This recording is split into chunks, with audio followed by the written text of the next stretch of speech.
Oh, hati-hati ya, hati-hati dengan hadis ini. Innallaha kariha thalatha. Innallaha kariha thalatha. Saya tuliskan sebentar. Innallaha kariha thalathatan. Kariha. Fokus sebentar. Ingat, setiap ada kalimat diawali dengan kata inna atau anna, maka hukumnya sifatnya tegas. Ada ketegasan di sini. Ya.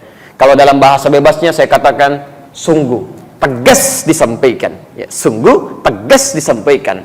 Allah itu kariha, sangat benci, tidak menyukai. Biasanya kalimat hadis itu agak sedikit lembut.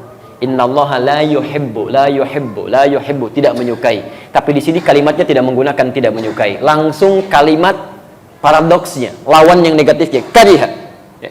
Antum senang mana dikatakan? Senang mana kedengarannya? Maaf ya untuk yang para ikhwan. Antum senang mana menerimanya? Disebut tidak tampan atau disebut jelek? Saya ulang, senang mana? Disebut tidak tampan atau disebut jelek? Masya Allah. Baik, alhamdulillah. Dua-duanya tidak menyenangkan ya. Tapi kalimat pertama kan lebih sopan. Masya Allah, antum tuh makhluk yang luar biasa. Cuman sayang, nggak tampan aja gitu. Masya Allah. Yang kedua, antum jelek amat sih. Si amat aja nggak jelek, misal gitu ya. Nah, itu kan nggak menyenangkan kalimat kedua ya. Ada nuansa yang tidak nyaman.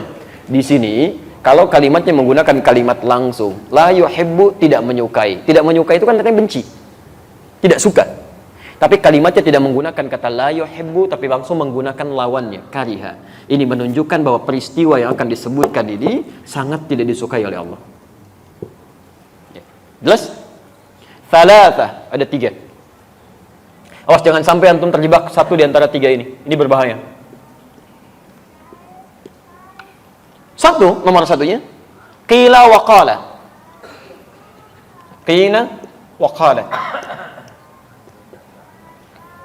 Ini kalimat ungkapan dalam bahasa Arab. Kalimat ungkapan.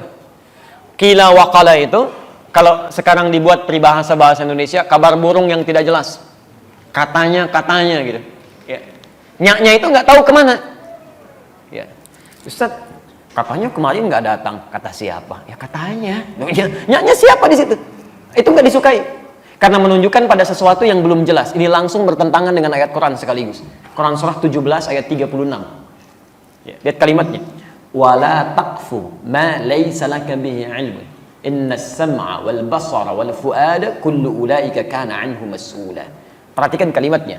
Ini bahayanya, jangankan yang menyampaikan, ikut-ikut orang ini aja nggak boleh. Lihat kata Quran.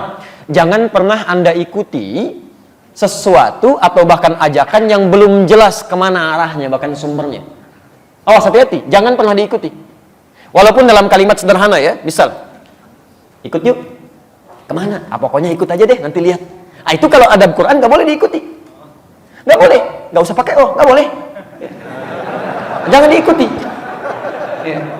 Kenapa? Karena antum belum bisa memastikan antum dibawa kemana. Bagaimana kalau diajak ke tempat bermaksiat, ke tempat yang tidak disukai oleh Allah Subhanahu Wa Taala?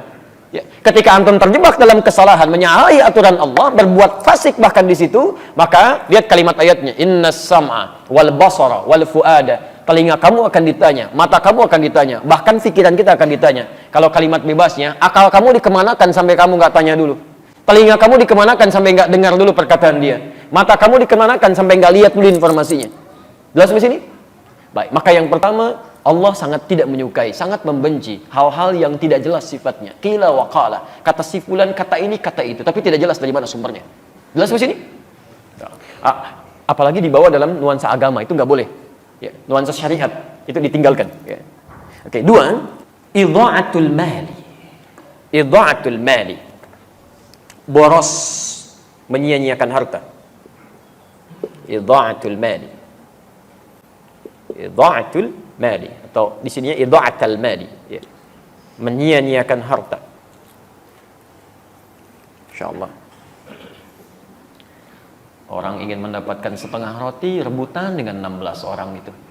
Ya, di Aleppo pengen dapat susu sampai ya Allah, jalan mungut-mungut di tempat sampah gitu kan.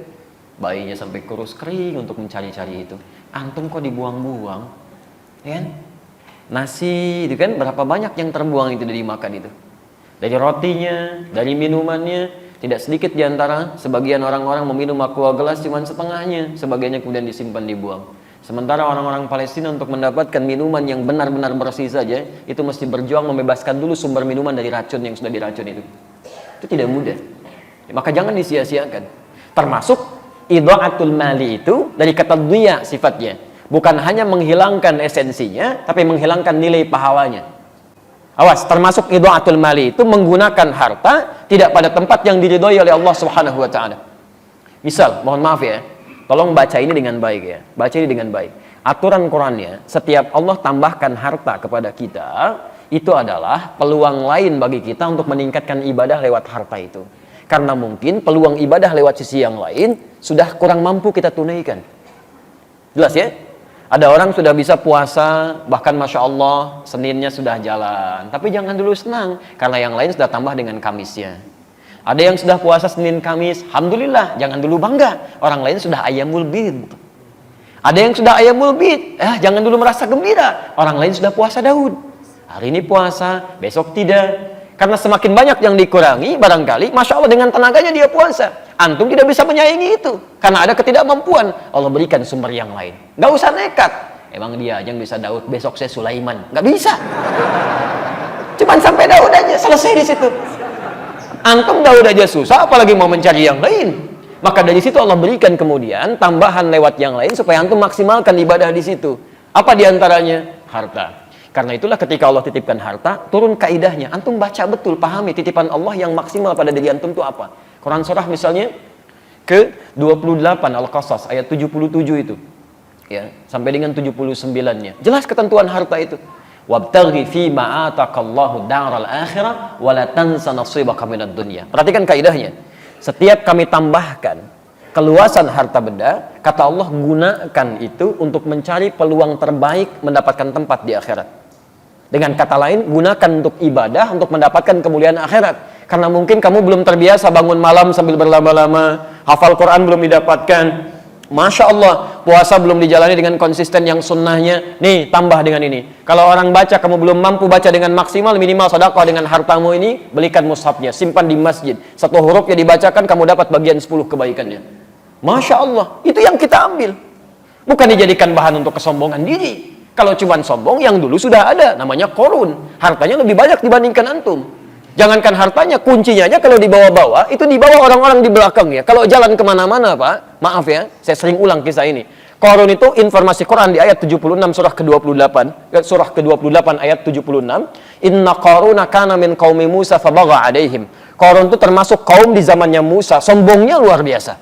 Ya, sombong dengan hartanya. Bagha itu sombong dengan harta. Kalau sombong dengan kedudukan disebut togo. Fir'aun disebut togo. Qarun disebut bagha, sombong dengan harta. Tapi apa yang disombongkan? Wa inna mafatihahu latanu bil usbah.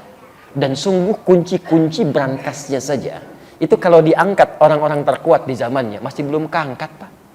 Baru kuncinya aja. Kuncinya. Antum kalau punya kunci berangkas satu aja, antum tampilkan begini, dipublikasikan atau antum sembunyikan? Pasti disembunyikan, nggak ada kisahnya orang punya baru satu berangkas, kuncinya dipoto, ceklik, berangkas saya yang terbaru. Ya itu cari masalah.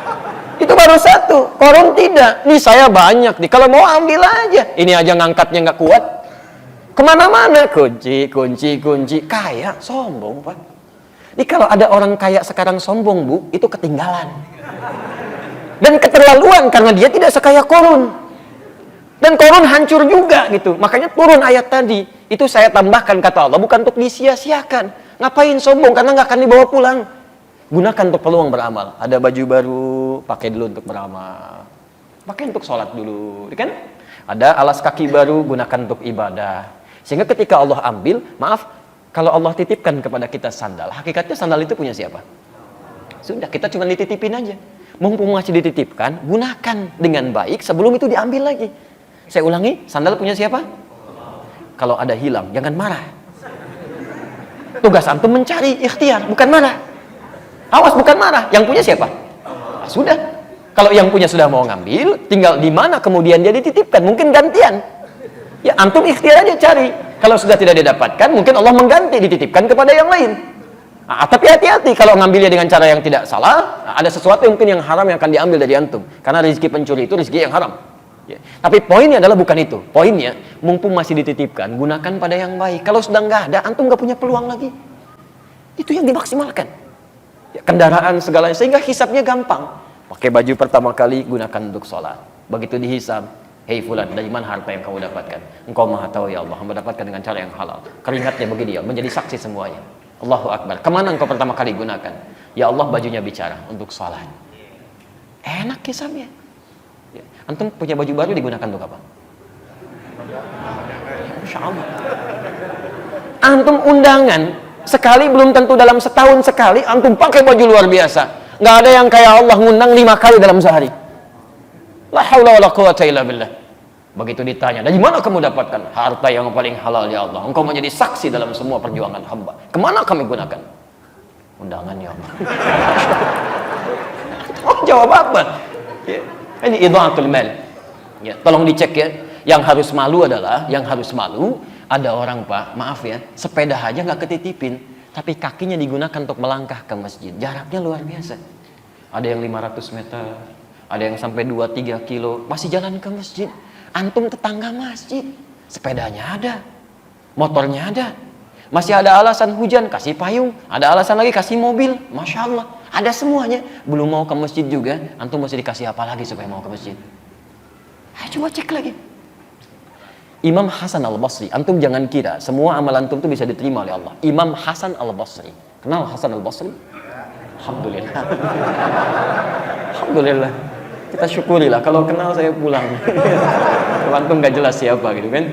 Baik, Hasan Al-Basri itu dikisahkan dalam kitab namanya Al-Hikayat wal Muhimmat. Itu Masya Allah. Beliau pernah tidur kemudian bermimpi mendengar suara. Ini nyata, beliau kisahkan sendiri. Mendengar suara yang memanggil beliau. Ya, hei ya Abdullah, kurang lebih demikian lima makna. Menurut kamu amalan apa yang paling diterima oleh Allah? Beliau katakan, amalan saya yang beliau kira itu yang paling ikhlas. Saya pernah kerjakan ini. Kemudian mendengar suara, itu tidak diterima oleh Allah. Tidak diterima oleh Allah. Yang diterima oleh Allah, perhatikan, yang diterima oleh Allah ketika engkau bersedekah pada seekor lalat. Saat engkau menulis itu, jadi beliau pernah menulis, tiba-tiba lalat hinggap di penanya. Itu oleh beliau, oleh Hasan Al-Basri rahimahullahu ta'ala, didiamkan penanya untuk memberikan kesempatan pada lalat untuk mengambil rezekinya di pena itu. Tidak digerakkan supaya lalatnya tidak lari. Ketika didiamkan itulah beliau anggap itu amalan yang biasa-biasa saja. Ternyata dalam pandangan Allah betapa besar itu. Rahmat Allah diturunkan dalam kalimat itu. Jadi kita tidak tahu teman-teman sekalian, di mana amalan kita yang sudah kita anggap diterima oleh Allah itu. Menurut Allah amalan terkhusyuk kita belum tentu itu dapat penerimaan yang baik. Karena itu antum mesti berlomba. Begitu dapat titipan, gunakan yang baik, gunakan yang baik, gunakan yang baik. Jelas sampai sini? Baik. Yang ketiga, kathratus su'al. Kathratus su'al. Banyak bertanya, banyak bertanya, menanyakan pada sesuatu yang sudah jelas keterangannya. Kathratus su'al. Oke. Dan ini bisa menimbulkan masalah. Seperti umatnya Nabi Musa alaihissalam. Ya. Kalimatnya jelas, sembelih sapi, gak usah nanya, sapi banyak, malah ditanya. Sapi yang bagaimana ya? Warnanya apa? Warnanya kuning. Nyari lagi yang agak susah, nyari ke kuning-kuningan, safra gitu kan? Ya, setelah jelas, kuning yang mana ya? Kan kuning agak banyak. Cari itu yang tidak ada cacatnya, gak pernah dipakai membajak sawah, mulus, halus, tidak ada cacatnya. Carinya lebih susah lagi. Makanya kalau ada sesuatu yang sudah jelas kemudian disampaikan, jangan banyak dipertanyakan supaya tidak sulit memahaminya. Nah, beli sabun ya, clear. Sabun apa saja, selesai. Sabun apa Pak? Lifebuoy. Jadi terbatasi. Yang dicari halus Lifebuoy. Di mana Pak? Indomaret ya. Terbatasi lagi. Nyarinya mesti di Indomaret. Indomaret yang mana Pak? Kan ada 3. Yang paling jauh di ujung ya. Hati-hati. Kan pelayannya di situ ada yang laki-laki, perempuan. Yang mana Pak? Yang laki-laki. Awas. Begitu nyampe sana, balik lagi. Kok kamu nggak beli sabun? Pak, pelayan yang laki-laki nggak ada Pak. Ada yang perempuan. Padahal perintah awalnya gampang, cari sabun, selesai. Dan antum awas, kalau orang tua meminta anaknya membeli sesuatu, anaknya belikan karena kalimatnya umum sifatnya, antum nggak boleh protes. Nggak boleh protes. Ya, nak beli shampoo ya, dibelikan oleh anaknya, datang dengan shampoo clear misalnya. Antum pengennya zinc, kok beli yang clear? Kan papa bilangnya shampoo. Selesai sampai sini. Jelas ya? Jadi kalau ada sesuatu yang sudah terang, sudah jelas, jangan banyak dipertanyakan sehingga mendapatkan kesulitan-kesulitan dalam prakteknya. Nah, kesimpulannya di sini, jika ada berita yang menyebar dalam hal yang tidak baik, pertama pastikan dulu sumbernya. Jangan menebarkan sesuatu yang bisa melahirkan dosa. Hindari kesimpulan yang tidak tepat. Yang kedua, pastikan sumbernya baik. Yang ketiga, mohon maaf, jangan cepat disebarluaskan sebelum nyata maslahat atau madaratnya. Dan sekalipun Anda telah jelas mengetahui dari mana sumbernya, itu pun tidak harus kemudian Anda sebarkan lagi pada orang lain jikalau tidak ada manfaat yang bisa hadir dalam kehidupan bermasyarakat kita. Jelas di sini? Ya. Jadi tidak setiap yang sudah kelihatan jelas sumbernya langsung Anda ekspos, tidak begitu. Ini ada manfaatnya enggak? Kalau nggak ada manfaatnya, tinggalkan. Kalau ada manfaatnya, sebarkan. Dan itu yang bisa menghadirkan pahala untuk kehidupan kita. Kalau pernah terjadi dalam kehidupan kita, menyebarkan sesuatu yang tidak kita tahu, kemudian tiba-tiba jadi keliru itu, maka insya Allah kalau dilakukan dengan cara yang tidak sengaja, karena ketidaktahuan dan tidak ada ilmu di situ, termaafkan sepanjang kita bisa bertobat dan beristighfar pada Allah tanpa mengulanginya. Ketentuannya ada di Quran surah ke-33 ayat yang kelima itu.